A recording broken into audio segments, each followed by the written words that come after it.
You also read the Pentagon Papers into the congressional record. The papers prove that for 20 years, and certainly for the last 10 years, we have been victims of our Southeast Asia policy, not masters of it.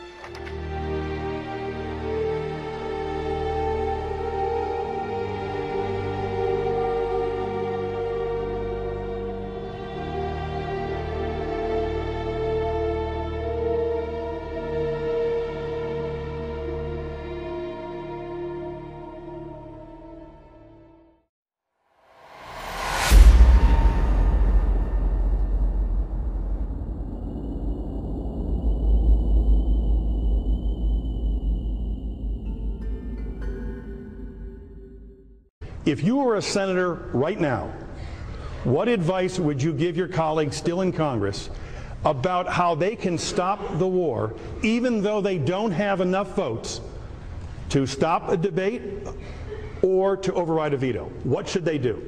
Well, the first thing, you stop the debate by voting every single day on cloture. Every day. 20 days, and you'll overcome cloture. The president vetoes the law. It comes back to the Congress, and in the House at noon, every single day, you vote to override the president's veto. And in 40 days, the American people will have weighed in, put the pressure on those. You tell me that the votes aren't there, you go get them by the scruff of the neck. That's what you do. You make them vote.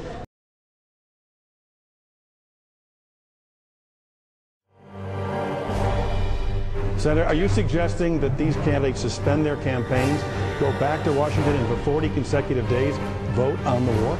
If it stops the killing, my God, yes, do it. There's no reason for this. There's not an American that doesn't understand the culture and the understanding that prohibition was a failure. And so we repeat it again, like we repeated Iraq after we had the failure of Vietnam. Understand that this war was lost the day that George Bush invaded Iraq on a fraudulent basis. We should just plain get out.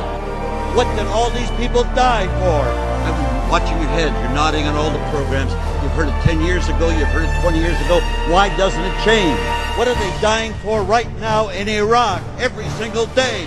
We as a society are failing in education, we're failing in healthcare, we're failing in our crumbling infrastructure, and we're failing by invading countries and spending our treasure. And we can get off of gasoline in 5 years, and we can get off of carbon in 10 years. Let me tell you, there's only one thing worse than a soldier dying in vain. It's more soldiers dying in vain. I'm ashamed as an American to be building a fence on our southern border. That's not the America that I fought for. Thank you, Senator.